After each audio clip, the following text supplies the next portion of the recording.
Food and Nutrition Council established in 1980 with from the Ministry of Health. And I started working there because I was employed in Ministry of Health. And I was a driver there. Then after, when the council become law, and so on, and they established a committee to run the council. And then they started employed one person with who we are. And then afterwards, 2 people came out from Cuba. From Cuba, yes, I think it's Cuba. This was Ann Austin and Sibyl Gallis. And they joined, and 5 of us, 6 of us was there together. And we go out in the, and ask us to go out in the community, and we get information from the Ministry of Health, which is the medical stations, right? Our main information coming from Ministry of Health in the medical station, right? And we take information there, and we go out in the community and go and visit people out in the community.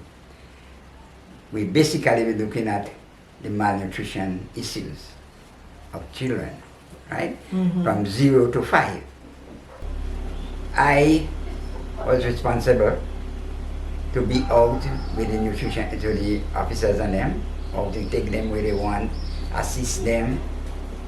And so we're out in the community, and we start in St. George's, we start in St. John's, and then afterward we go to St. David's. And then by how much, then we employ other people to extend to the other parishes. Okay? So St. George's and St. John's was the major parish that we encounter a lot of malnutrition, right? We extend to St. Mark's, then St. Patrick's, and then St. Andrew's. When within a year we had 28 families between St. George's and St. David. Wow. And within 5 years we reached up to about 300. And we keep out that trend go up. You always go up and go down, go up and go down, but never until we reach 25 years. Comes to 25 years, and we have a big decline because a lot of the children drop 5 years and on, and 5 years and over. So we have to drop them off. You understand? And then we take a turn out in the medical station to get the family to understand what nutrition is about. So we were trying to see if we could make a logo. There was a white guy from Canada, who came as a Peace Corps worker in Grenada. And he and I used to be out in the community too, because he knew he's a nutritionist too. Right? He gave me a paper, say, draw one what you think was the best, everything. Right? And he drawing. He drew 2. Robert tell me, he said, no, you are the best one, And I take it, I print it on the vehicle, burn it.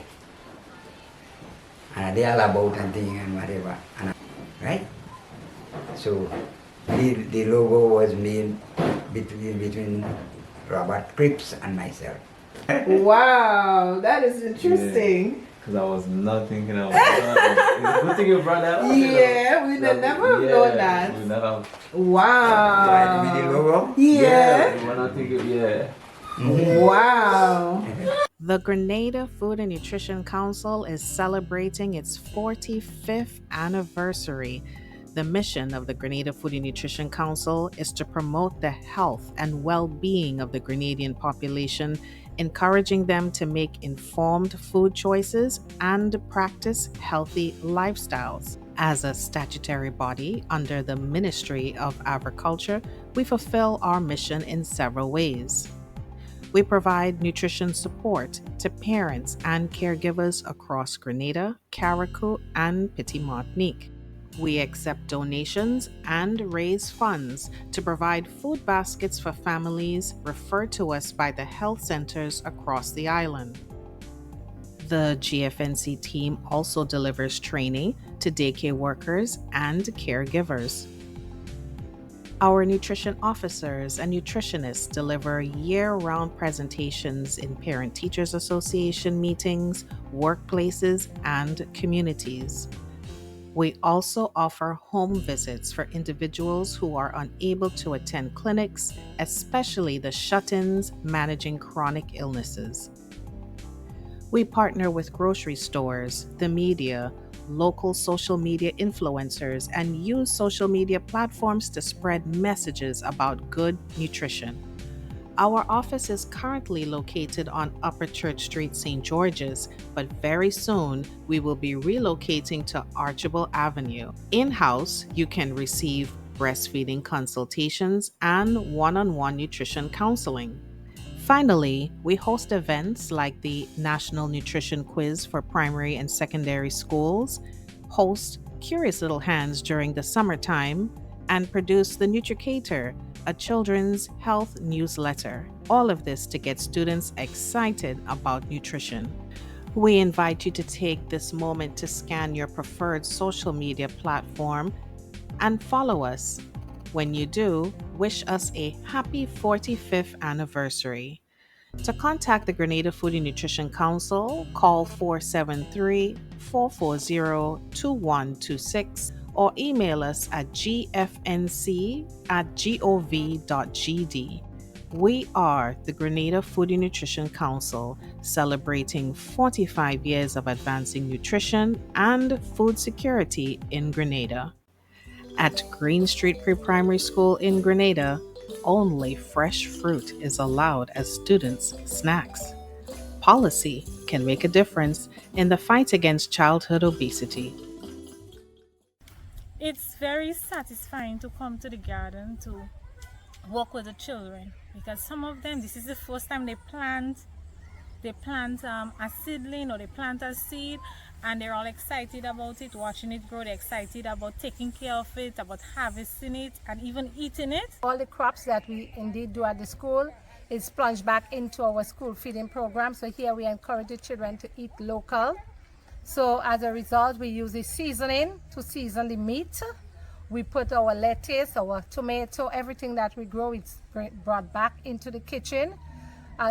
If we have excess, we sell to the market, like the Calico, we sell to Calico supermarket and in the community, but most of what we grow here is used right here at the school kitchen.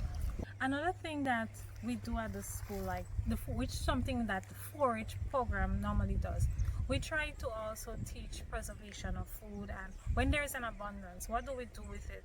So for example, earlier this year we had an abundance of cucumbers, so we made sweet relish for the children. So normally, like you have corn, we might have a roast corn evening, or traditional things you might do with the items, and we try to make the children, not only they would grow it and they would be excited about eating it, which is good for them, the nutritive value.